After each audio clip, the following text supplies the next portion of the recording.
Hello everybody and welcome to Planet FPL, the world where everything revolves around Fantasy Premier League. My name's Suj. And my name is James. And today is the awards ceremony or awards giving pod of the season or whatever else. Yeah, it's a throw out a best of and a couple of worst ofs from the 2020-21 season. It's not FPL focused, it's just Premier League focused. Yes, indeed. And look, it's not like Carragher and Neville. We're not going to argue it out. Whatever it is, it is. We've all got differing opinions. I'm pretty sure we're going to argue it out. We're pretty biased on certain things. But net, I think we'll run through. We've got 7 or 8 categories here. Player of the season, manager of the season, signing of the season, goal of the season, assist of the season, save of the season, match of the season, flop of the season, worst game of the season, worst miss of the season, and we'll finish up with an 11. A controversial. This is where we'll argue a team of the season. Yeah, probably. I think so. I have to be like, I've gone very personal led, emotion led, rather than scientifically. Looking at statistically. Apart from one category, which is worst game of the season, I haven't really kind of looked at. Okay, well, you can talk about best goalkeeper this season. Well, Edison got the Golden Gloves, right? But I'm not going to be voting for Edison. I mean, he's goalkeeper at City. I reckon you and me keep a fucking couple of clean sheets goalkeeping for City. It'd be reasonable to pick him, though. I wouldn't particularly argue it. I mean, he's been all right, but that's not who I've gone for. But we'll get into them. Let's start with the biggest and first then. Player of the season. Is this where I just pick and you either agree or disagree or tell me I'm wrong? Well, I've got who I picked. Who did you pick? I think you go first on this one. Who did you pick? I think there are a few candidates that are mentioning who you wouldn't give player to. I think Jack Grealish. He hasn't played since about game week 25. Yeah, it's his injury issues have been a problem. I think sure. Heung-min Son over the course of the whole season has been very good, but gets overshadowed by his number 10 teammate. Bruno, consistent as. Mo Salah, 22 league goals again. I think it's a choice between two, though. It's either Ruben Diaz or Harry Kane, in my opinion. I've gone with Ruben Diaz, mainly because of the impact that... I mean, I firmly expect City to win the Champions League final, and that's the treble, mate. I mean, it's not the treble, it's a treble, let's say. But... his impact on the team is why I went with Ruben Diaz. It fixed the problem that they had. And it actually strangely fixed the problem that we didn't know they had, because I thought Laporte was as good as it gets at centre. I mean, Van Dijk's up there. Laporte was great. John Stones was the problem. But what's happened is that Laporte's been sidelined. John Stones is no longer a problem, and in comes Ruben Diaz. He's kind of fixed the problem that they thought they had that they actually now no longer have. And they have 3 decent centre halves. Drop in Fernandinho if you need to, but Nathan Ake won't approve if he's listening. Do you know, I was watching. I spoke Eric Garcia's in the Spain squad. Yeah, so. I spoke in the main pod about watching the City trophy ceremony and Nathan Ake going up to get his medal, thinking 12 months ago, mate, I was getting fucking relegated to be lifting the Premier League title. Credit to Ake, kind of, sort of. I think Ruben Diaz has had the biggest impact on the team. And also, one of the things that shows the measure of importance at City specifically is how little he's rotated compared to the rest of the bastards. Rodri gets rotated less than the others as well. It shows the importance to the team, whereas in other positions they've got so much more depth, maybe. You will get no argument from me on Ruben Diaz, but I'm going Harry Kane. And the reason I'm going Harry Kane is it's an individual award. It's not a team award. He's been playing for a team that's been rubbish for the majority of the season. And yet he's the first player since 1994 to win top goal scorer and top assister. And he's done it in a bad team. And I think as an individual performance, that's right up there. But I think it's very close between the two. And I know Ruben Diaz has already got the Football Writers Award. I think Kane might win the PFA, but I'm not sure what's happening with that award. I wouldn't argue with anybody said that it has to be Diaz because of exactly what you said about his influence on Manchester City is unquestionable. I guess the question in hindsight would be, would they have done what they did if they hadn't bought him? Would it have been the same if it had been Laporte and Stones? Possibly, because they did have quite a good margin in the league in the end. The League Cup was theirs. It has been for so long. Possibly, I think they'd have struggled more in the Champions League. That's the one where they maybe wouldn't have done as well. Having said that, I mean, Diaz was it Haaland that just bullied him at one point, wasn't it? Bashed in the quarter final. That's probably one of the most iconic moments of the season. But yeah, I don't doubt that. Look, Harry Kane getting goals and assists, yes. My thing with Spurs is probably two things. One, ultimately, he hasn't been able to drive an outcome of a trophy or anything, even top four, which is a disappointment. In terms of his assists, I feel like, and it's the problem with Son's goals, I feel like the first half of the season was where you piled in and then foot off the gas a bit in the second half. I remember obviously when you were smashing teams and the two of them were goal and assist 2 or 3 times a game for each other. It felt like the start of the season straight out the blocks, and then it slowed down a little bit, whereas Diaz was consistent throughout. We're really arguing over I could say to you that when Tottenham played City in October, November, Kane bullied Diaz and Laporte, if you want to put it that way. Then you look at the other two games. You go the other two games and you say, well, Diaz dominated Kane in the other 2 times that they met this season. So I would be fine with anyone saying either way. I think it'd definitely be between those two. I don't have a qualm with Ruben Diaz. I wouldn't even mind if you said, no, James, we have to pick one. I'll go, yeah, fine, you could have Diaz. I think it's very close between the two. Yeah, I'm just looking here. Kane, you're talking 10 assists in the first 17 game weeks, and then just 4 after that. Just 4. Well, I'm talking it slowed down. Did his goals slow down? 23 goals, and his goal output increased, but I think the importance of him to score more goals increased. I think the thing with Kane as well is he's developed his game this year. I mean, he's much more of a all-round contributor than he has been in the past, so you can't argue with it. It's why he's going to be sold for well over 100 and something million pounds. Apparently, till Pochettino comes back, convince him to stay. No, it's not happening. No, it is. Sign up to Patreon in the next 10 minutes, then head over to patreon.com and then listen to Tottenham. And James has got the inside scoop on Maurizio Pochettino. Have I? What, my ITK now? Listen, mate, we're just trying to get patrons. Manager of the season. I think this is tough and it's not straightforward, and it's the only award where I've put 2 names down. Okay. And I put 2 names down because I think if Pep wins on Saturday at Champions League and Premier League together and League Cup, he's got it, isn't he? If he wins the Champions League as well, I think. But if he doesn't, I've gone David Moyes. A lot of people have gone David Moyes, 16th to 6th, and just an improvement everywhere.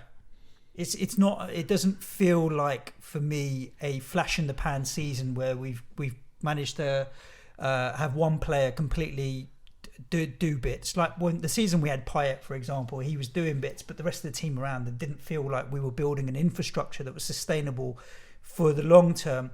But Moyes this season, we've adapted to 4 at the back, 5 at the back, depending on the personnel we've had available.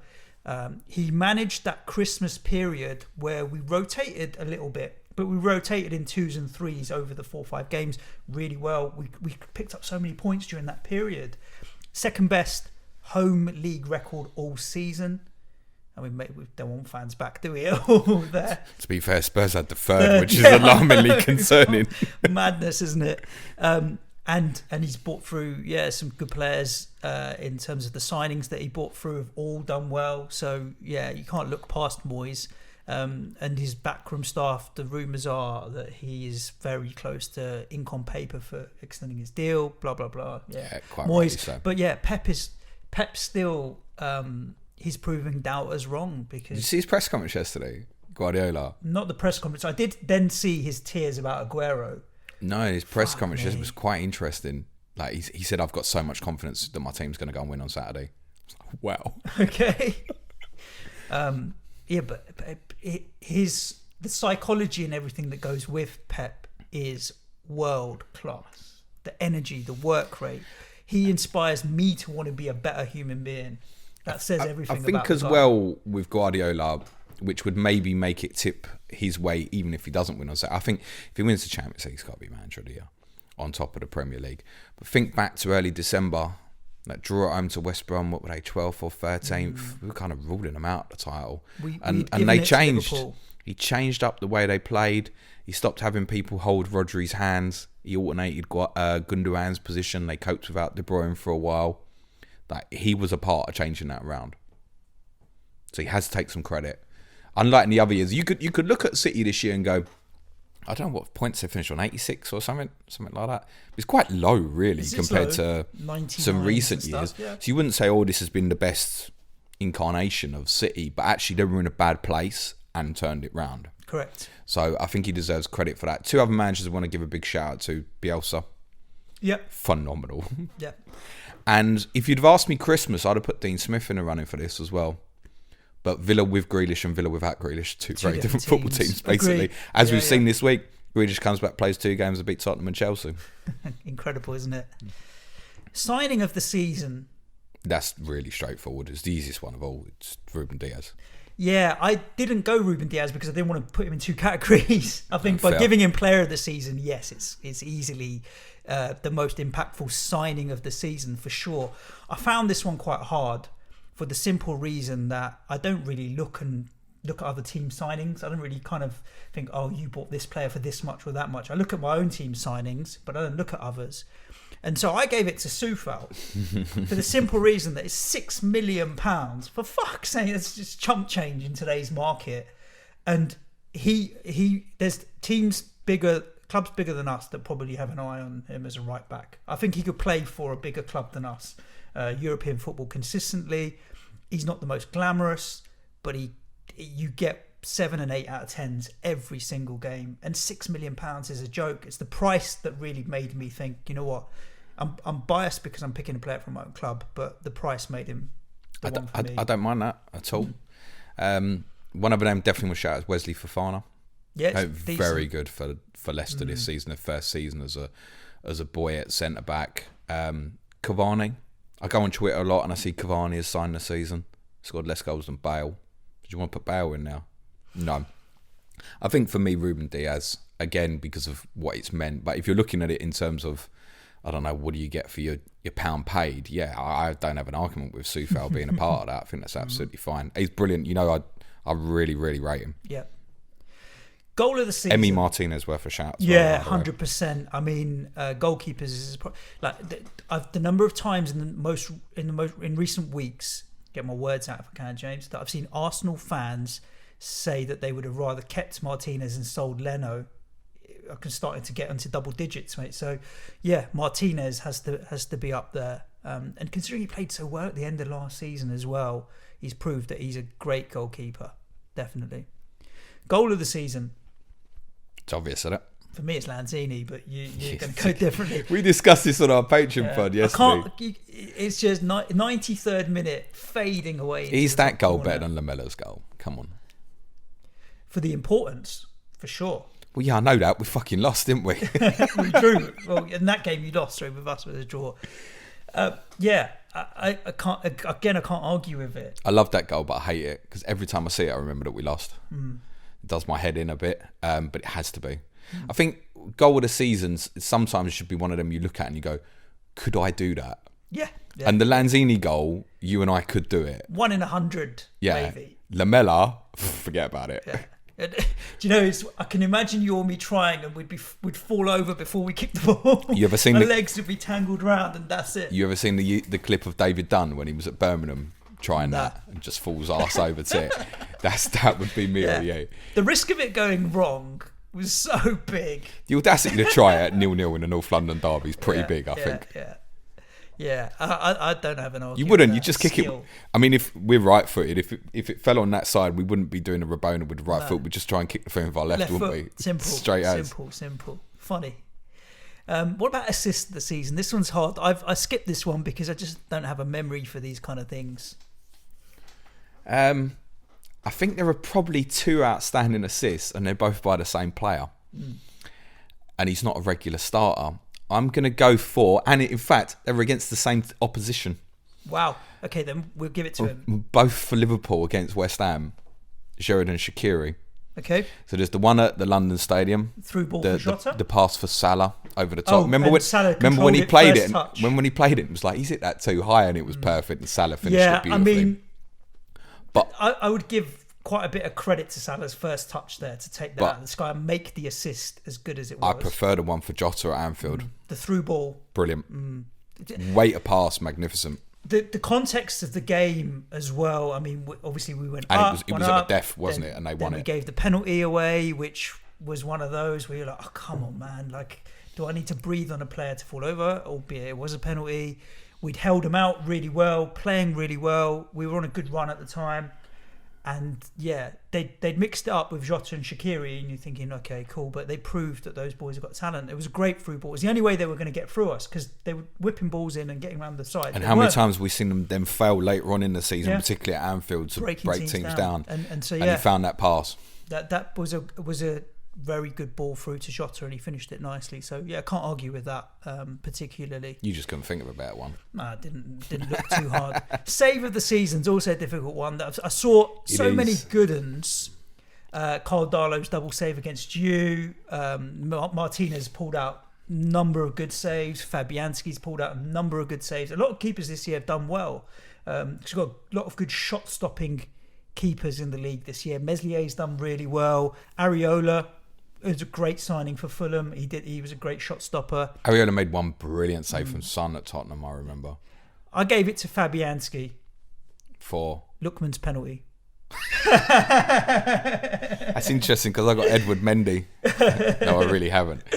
I sat on the fence with that one in the end as well. That's why I went with Fabianski. I decided I didn't feel like there was a save this season that was kind of worthy of being all save of the decade or something. Do you know what I mean? There wasn't one that really stood out. You went, yeah, it has to be that. So I ended up going with one which was a great save, but I think also saved the game of football. It was by Sam Johnston, actually, for West Brom from Harry Maguire in a game between West Brom and United, where West Brom could have won the game. Deanne had a couple of big chances, and Maguire got his slab head on something, didn't he? Powerful header. It's going top bin. And Johnson gets the slightest finger to get it onto the post, which meant the game ended in a draw. So that's the one I went with, Sam Johnson, West Brom. Good goalkeeper. There we go. Possibly going to West Ham, we might be hearing. I wouldn't be against it. I'll be honest with you. I wouldn't be against it. Match of the season, James. And I said this to you already, I really wanted to go to City Villa game that nearly finished 0-0. It's just an incredible game. It was, for a football purist or a neutral, what have you, it really was. City Villa was in my shortlist, and that was actually not in my shortlist. That's probably the game I would have gone with. The 3-3 against you because of the emotion at the end was definitely. It wasn't a great game though. It only happened in the first 15 minutes and the last 15 minutes. It was about the personal emotion of it more than anything else. We can't forget. I mean, United battered Southampton 9-0 as well. I felt like the last 3 goals in that were Southampton just rolling over at that point. You wouldn't call it match of the season, would you? No, but I'm thinking more of a 9-0 is a proper smash. For me, generally, match of the season wants to be when 2 teams go at it. So I'm thinking Liverpool Leeds opening day, Leeds City game week 4. Yeah, that City Villa game that night in fucking pissing conditions. It was like there's no way this game could finish 0-0. Was brilliant. But there was moments where we thought it would. Then we had the car crash games. Leicester 5-2 at City, Tottenham 6-1 at Man United, even West Brom 5-2 at Chelsea recently. Yeah. But I think in a car crash season, we had to go for the biggest car crash of all, which was Villa beating Liverpool 7-2. I don't know. This was the crash. This was the first wheel coming off because they then crashed 5 times, 6 times straight after. 7-2. Phenomenal, and it could have been more. And let's remind everybody, pretty much a full strength Liverpool, VVD and co were there. I think match of season's got to be something that has your jaw dropping, and that did. Especially for me, we'd beat United 6-1 earlier in the day. Yeah, how could something be madder than that? Yeah. And they destroyed. I mean, it was probably Jack Grealish that night was probably best individual performance in any game this season, I'd say. It was wave. It felt like wave after wave every time Villa attacked. And Watkins got a hat trick that night, by the way. Yeah. 160 something pointer over the season, Ollie Watkins. Yeah, not bad. To give him a shout out. I just feel like no one can deny that Villa deserved it because every time they attacked, Liverpool shit the bed. Well, I remember watching the game and thinking this could be 10. Yeah. Actually going from an acceptance of what is happening here. So I think even at half-time, I want to say it was 4-1 at half-time, you think, well, if Liverpool score early second half. No. But it became more of an acceptance of like, they are getting destroyed here every time Villa go forward. Yeah. And I think it did go through a few people's minds. Could this be like 9-10 or something? And it wouldn't have been unjust if it did. Yeah, you see teams sometimes in terms of game management where they just lose it. They just know went that night, what to Liverpool. do. And Liverpool, normally these big clubs who play in Europe, game management is a real strength. This was one of those. Actually, we've lost our heads here. We don't know how to cope with it, and just capitulated, and proved to then be the start of a very difficult season for Liverpool. And we were tipping them for the title so early as well. So, listen, I'll put my hands up and say, biggest clang of the season. I told everyone in December Liverpool had it won. Yeah, finished, and they didn't. Talking of other flops of the season, who do you have down as flop of the season, James? There's a number you could put in there, but I think the outstanding candidate for me, in my opinion, has to be Pierre-Emerick Aubameyang. Just because of the drop-off being so big from, even if we want to bring FPL into this from a perspective going, is he the best option to captain in game week 1, game week 2? And then getting to the point by game week 38 and going, for people who are selling Bruno, do you even pick Aubameyang over Pepe? Was actually where we got to. So I just think the drop-off on him was so stark. I mean, what did he finish with? 6 goals or something? Aubameyang? Is that it? I feel like I need to check. He had the hat-trick against Leeds, but I feel like he only scored in like 3 or 4 other games. Aubameyang, I've got it right here, How many James. did he get, Suj? 10 goals. Oh, well, that's still shit. And 3 assists. It's rubbish though, isn't it? If you take away... He scored 2 against Newcastle. 2 against Newcastle, 3 against Leeds. I think he only scored in 6 games, I want to say. Right, yeah. Piss poor, isn't it, really? Interrupted massively by injury later on in the season, but it wasn't at the start. I mean, he played nearly every minute of the first 13 games and had 3 goals in that period. Still team selected by 7.2%. Dead teams sitting with him. I'd say so. And to be honest, if people took a punt on him at the weekend, I wouldn't have particularly minded. But I think biggest flop would have to be Aubameyang from the perspective that, and I guess Timo Werner's... post FA Cup, it was even, will he sign another deal? Yeah. Desperate to get him to sign another deal. They as were. As he put ink on paper. All I think of when I think of him is him standing there in the middle of the pitch about, I want to be a legend of this football club, and it's really gone to fucking pot since then. It wouldn't be the worst thing for Arsenal to take some money from him, I think, and sell him. Agreed. But I think last summer you'd have looked at, I think there was rumours of United and stuff, wasn't there, last summer maybe? There was a little bit of concern from Arsenal fans. And rightly so, because he'd done City over in the FA Cup semi-final. He'd done Chelsea over in the FA Cup final. He doesn't even look at the moment like a player who's going to do that sort of damage. I don't know if there's something mentally. Maybe he's been carrying injuries. I don't know. We know he suffered malaria a little bit recently, in fairness. Yeah. But he didn't have malaria 6 months ago. Something's not been right there. Maybe he's been carrying with an injury all season. Who knows? But, not been right. I think he has to be the biggest disappointment, because I think if we go back to August... Yeah, a few of us could have tipped up maybe Timo Werner for maybe top goal scorer, but I don't think any of us would have thought Aubameyang wouldn't be in the conversation. Agreed. And he's miles off. Yeah. I think Henri mentioned, Raheem Sterling maybe, Sadio Mane. I feel like they weren't flops, but they just didn't live up to their high standards. What did Mane get, 16 goals still or something? Yeah, he's still decent enough. So it's not really a flop, is it? Yeah. I just think maybe we thought they'd be more explosive this season than they weren't. But yeah, Sterling, I accept, has been one of the real disappointments of Man City's season. Worst game of the season, James. Worst game of the season. I found with these, the easy thing you could do is you can look at a game and go, yeah, West Brom 0, Burnley 0, and go, yeah, that's it. But actually, I watched a lot of crap big games this year. Correct. Particularly featuring some at Old Trafford. United, Chelsea 0-0, United City 0-0. But the standout for me was, in terms of worst, was Chelsea Tottenham. Was the worst. And I think the reason it was the worst was because at the time it was the top 2 in the league, and it wasn't a decent shot on goal till Hugo Lloris saved from Mason Mount with about 10 minutes to go. When was that game, James? Tottenham, that was November time-ish, I think. There was a time when generally people were in my ear going, Tottenham were going to challenge for the league and stuff. Tottenham went there with no interest of winning the football match. They went there for a draw, came out of a draw, It felt like a shit watch for me, and even though it was an important game, it must have felt like a really shit watch for everybody else.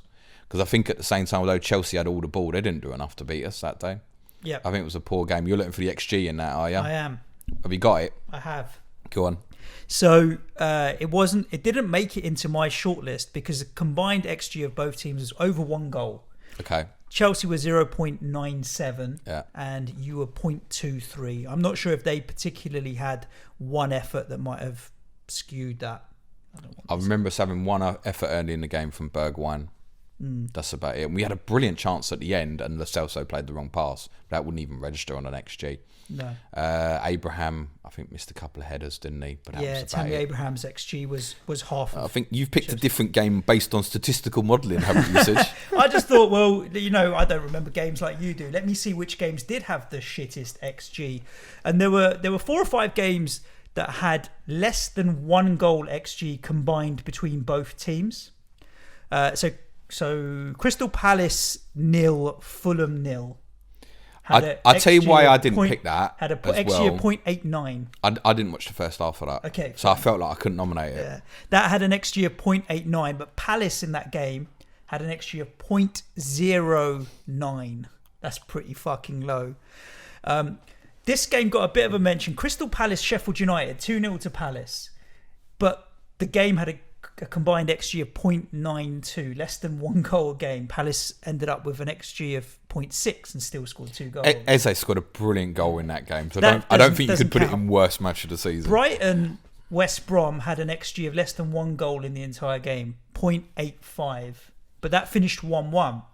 And it finished a little bit dramatic, actually, because Karlan Grant scored for West Brom, and West Brom really went for the winner. So yeah, definitely not there. But Manchester United, Chelsea, that we mentioned earlier in the season, had the lowest combined XG of both teams of any game this season, from what I can see, which was 0.87, and it was 0-0, and there were no goals to celebrate. So I'm giving it to United, Chelsea, because it had no goals and the worst XG. You can have that. I just obviously didn't want to do a year review and not get Mourinho in there somewhere. Acceptable and understandable. Worst miss of the season, James. Worst miss of the season. I didn't even look for any of these. When I think of that, I just think Timo Werner's miss against Leeds. Really? Yeah, straight away. I didn't even look for anything else. The ball's going in. Not only does he miss it, he basically blocks it. Yeah, true. I went with Roman Saiz. The miss was it against Leeds on the line where he flicked it up and over? I can't remember it. Roman Saiz. I watched it literally just now. Roman Saiz misses goal. Roman Saiz missed on. I remember Emi Martinez making a great save for him in a 0-0 at Villa Park. Saiz missed on the line. I can't even think of that. Wasn't from Sunday, was it? Because I was very drunk. Miss of the Aston Villa 0. Oh yeah, there was one in that game. Yeah. We'll see. But he was stretching a bit, wasn't he? I remember it now. Forget about it. Yeah, he was stretching a bit. Forget about Timo it. Werner's one is worse, definitely. Forget about it. I mean, I look at this one. I'm like, you or me could have tapped it in. You just need to poke it forward. Okay, we would have, yeah. From 3 yards, how do you sky it from 3 yards? But Timo Werner could have moved out of the way and it would have been a goal. That's true. So, does he not get defensive credit? Defensive action of the season. The pair of them, Werner and Saiz. Oh dear. Yeah, no, you're right to highlight that Saiz one. Well done. That was pretty shit. rubbish. I'm still having Timo Werner though. I can't have someone blocking an effort on the line. Nah, that's true. And then fail to convert. Messier actually makes a decent save, but it's just a calamity, which summed up a lot of his season. Do you think he'll go off next season? Yes. Because I can promise you now, yes, for the FPL managers, you're all going to get told in the summer that Werner's going to fucking outperform his XG this time. It's going to level out and all that. I'm not convinced. I know he's a good player, but I'm not convinced he's going to go big. Yeah. Let's do our team of the season, James, shall we? Oh, is that it? Is it? Yeah, that's okay. all of the categories that we had. Team of the season. I put Kasper Schmeichel in goal. I think I've got a little bit of... So did I after that punch on Sunday. A little bit of legacy in terms of he's been good for a while now. Leicester went and won a trophy. This wasn't just Premier League. And they've been good all season. I think he deserves a bit of credit for just being a consistent goalkeeper. We had a quiz last week on goalkeepers. There's only 5 that played every minute of the season. 4, sorry, that played every... Now, after this week's fixtures, there's only 4 that have played every minute of every season. Schmeichel's there. You don't I think doubt it was 4 anyway. Lloris, Johnston. You telling him the quiz away for? Lloris, Schmeichel, Martinez, Ramsdale. Oh yeah, James, you're right. I picked 2 or 3. And Yeah. then, I can't remember. Anyway, Schmeichel was one of them. You actually did it right in that quiz question. Schmeichel was one of them. Yeah. Yeah. So consistency, reliable goalkeeper, doesn't make too many mistakes. But I could easily have Emi Martinez in there as a replacement. But I went with Kasper Schmeichel just to give the guy a bit of credit and not be always Peter's son. I said that on COTC Saturday, didn't I? It really annoys me. Oh, he's just like his father there. Shut up, man. He's a good goalkeeper. Emi Martinez for me all day long. No debate about it. Yeah. Phenomenal. He's had a great Phenomenal season. season. Best FPL goalkeeper by a mile. I think best saves. I saw a stat, interestingly, that someone had worked out in terms of who'd beat their expected saves the most. I think I saw it in The Athletic. And Lloris was higher than Martinez. Okay. In terms of like expected points saved and stuff like that. But I think, Emi Martinez, goalkeeper of the season, gotta be.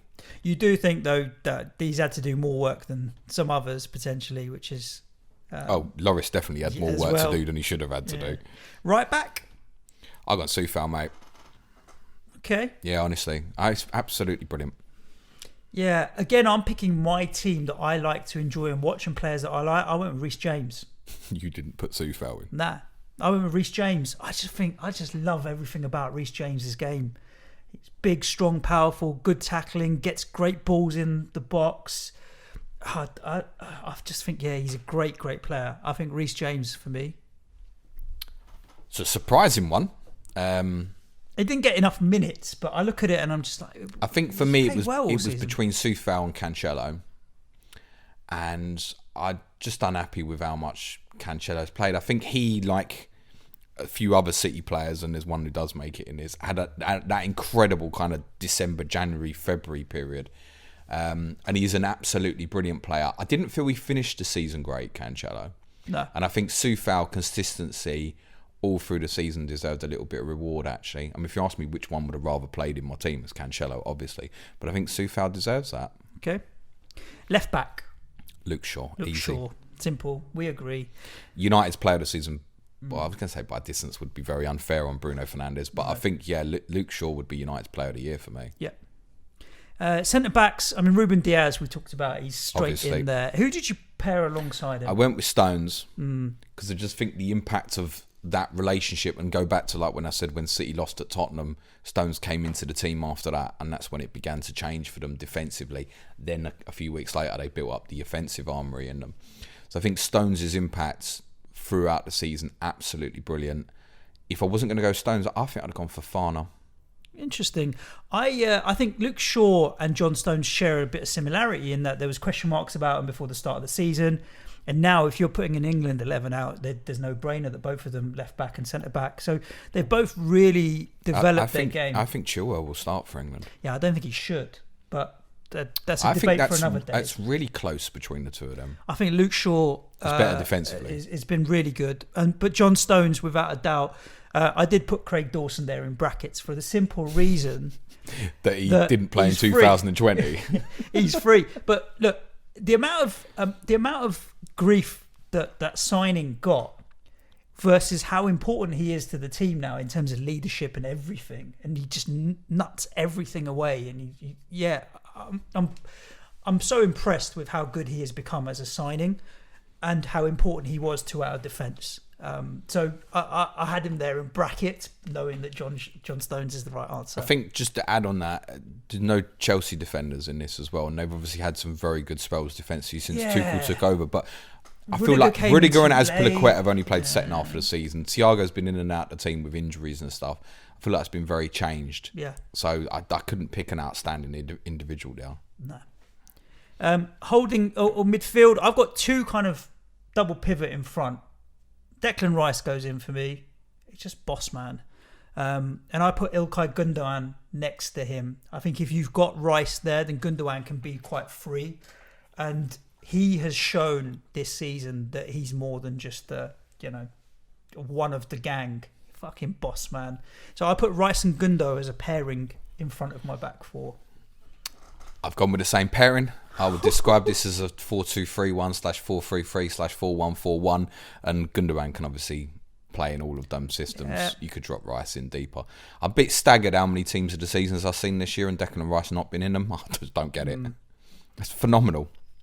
Yeah. I think he would even be an outside shout for the overall player of the year in different circumstance. Like, I think if he was in the nominees for the top 6 for PFA, you wouldn't get a complaint from me. Phenomenal Declan Rice all day long in this team. One of the first in it for me. Yeah, he just so rarely has a bad game. It's always consistently ticking along, and he's a very likable lad too. And Gundogan, no arguments on him either. The one I really there's 2 players that kind of left out. I think the rest is. I'm looking at yours. I'm going. There's one controversy still to come, but otherwise it's going to be quite similar. But a few names. Yuri Tielemans, brilliant for Leicester. Good. Sure. And Mason Mount, 100% across the whole season for Chelsea, brilliant. Those are the 2 players that I found leaving them 2 out more difficult than De Bruyne, who you and we haven't got in. Yeah, I've just seen your team. Yeah. And I think De Bruyne gets in the most. Listen, KDB's probably my favourite non-Tottenham player in the Premier League. There isn't a team you wouldn't want him in, but I think actually in terms of team of the season across the whole he of hasn't it, done it. no, I look at his minutes across the season. Not for me. I think the other 4 we're going to put in, I'm going to fight you for one of these. It's going to be interesting. To Kane is in. Kane's obviously up front. Salah on the right? Yes, he's got to be. Still 23 goals as 22 goals a winger. Yeah. Brilliant. And if I'm looking at right-sided attacking wingers, I think he's the best in the league. So cutting in on his I think left across the whole season has been consistent. Mahrez has obviously had a really good 2021, but then again, this is a Premier League team of the season. Was he played like twice since game week 27 or something? I think it's the same for Kevin De Bruyne as well. Jack Grealish in for you or not? No, because what I decided was it was. Is that where we're having a debate? Yeah, So let's let's put the left-sided attacking midfielder in Son, shall we? Son's in mine, yeah. Yeah, I just think when I looked at this team and I'm like, who do I want running down the left, running in behind, creating? I'd say Son is still the best in that position, or has been this season with the number of goals he scored and assists and the threat. So Jack Grealish in that number 10 role. I mean, there's we spoke about Salah's numbers. Salah's numbers, I think, are 22 goals, 6 assists. So it's 28 attacking returns. Son's got 28 attacking returns as well. I think 17 goals, 11 assists. Yeah. It's his second season in a row he's got double figures for goals and assists. Yes. I mean, elite levels of attacking returns now for a wide player. I think it's fair to put him in the category again, alongside Mane's and Salah's now. Earlier, with Kane, I get biased by so much of it was early, but the season's 38 games, right? At the end of the day, Son has not been great for Tottenham the last couple of months, but unlike Jack Grealish, he has been on the pitch. I think Son's struggled emotionally in recent times. Jack Grealish has barely played since game week 24 or so. And for me, honestly, at that point of the season, if you'd have said to me player of the year, I would have said Jack Grealish. If I was taking Jack Grealish out, I'd almost put Mount in that number 10 role. No. Where the fuck is Bruno, mate? Yeah, okay. He's got to go in, mate. Yeah, he does. Yeah, he does. I'm not going to argue it. I mean, it doesn't fill me with. Did you know what? It doesn't fill me with. He's phenomenal. He's got to go. Excitement necessarily. No, I get that. But you're right. I'm not going to debate it. You can't have. But fuck me, if that was your front four, Bruno in it. Bruno behind Kane and Son and Salah on the side. Fuck me, they'd win everything. That'd be dangerous. They might get a few goals, I should imagine, between them. Fuck me. Jack Grealish was so good for the first 2/3 of the season that he has every right to be in the conversation to be in that team. Okay. But I think to miss the whole third of the season at the end, and even more annoyingly, it'd be next week. It'd be next week, you fuckers. No, it won't. Yeah. I felt consistency over the course of a whole season. You could make a case and say Gundogan has maybe missed a certain amount of time and stuff, but I think his impact in that run of goal scoring was so big for Man City. He influenced the title. And similarly with John Stones, one who didn't play for the first 8 games or so, same thing. His impact actually affected where the Premier League title went, and that's why that's not really comparable to Grealish for me. Yeah. But I am even still, I'm gutted not to put Grealish in that team. Yeah, I disregarded Bruno, so I'll take it on the chin. Bruno needs to go in. It's a good team though. That Emi Martinez. I almost feel like we agreed on that team, bar goalkeeper and right back. Yeah, Yeah, but I think a lot of these players have really made... I'm not having Reece James over Soufal, mate. It's your fucking team. Yeah, but it's my team. Look, Soufal, I just prefer Reece James. I think he's a better player. Yeah, I know he's a better player. Cancelo's a better player. It's team of the season, mate. I don't think Son's a better player than Grealish. I'd rather have Grealish. Yeah, true. On that criteria, I'm just trying to think of right back. Why is it such a struggle that there's so many poor right backs? Well, Trent had a difficult season, didn't he? Kyle Walker? Wan-Bissaka's not been bad this season, but Kyle Walker, I don't think had 6 attacking returns team all of the season. season worthy. Well, Kyle Walker's only played after games, really. So I think team of the season doesn't, and I've seen him bashing about in a few pro pundits teams. I'm not having that. I think Soufal on the consistency. Well, I mean, what am I going to do? Pick Doherty or Aurier? Come on, man. The fuck? Arsenal, nothing. Right back, shit. So I feel like, for me, it'd be between Soufal and Cancelo. I don't mind saying Reece James had a very good season. I think team of the season, no. It'd be Soufal or Cancelo for me. Okie dokie. Fun, James. That was enjoyable to look back at the season, Fresh. wrap it up. I'm sure listeners, I hope you enjoyed it too, as a chance to just remind yourself of the 2020-2021 season and what it was. Of course, if you've got ideas on things that you disagree with us on, jump on Twitter at Planet FPL Pod. Just stick it out there. What are we doing tomorrow, James? Sky Fantasy Football. James is going to show us all the money he won in pound coins. So do stay tuned for that. It'll probably take us about 45 minutes to count. I fucking robbed a load of money at the end. Fantastic. Excellent. Thank you for tuning in. Stay safe wherever you are. Ciao for now. Thanks, everyone. Cue music, please. We didn't plug Patreon. If you want to give us money, patreon.com/Planet FPL. That's all you need to know. It's free in June.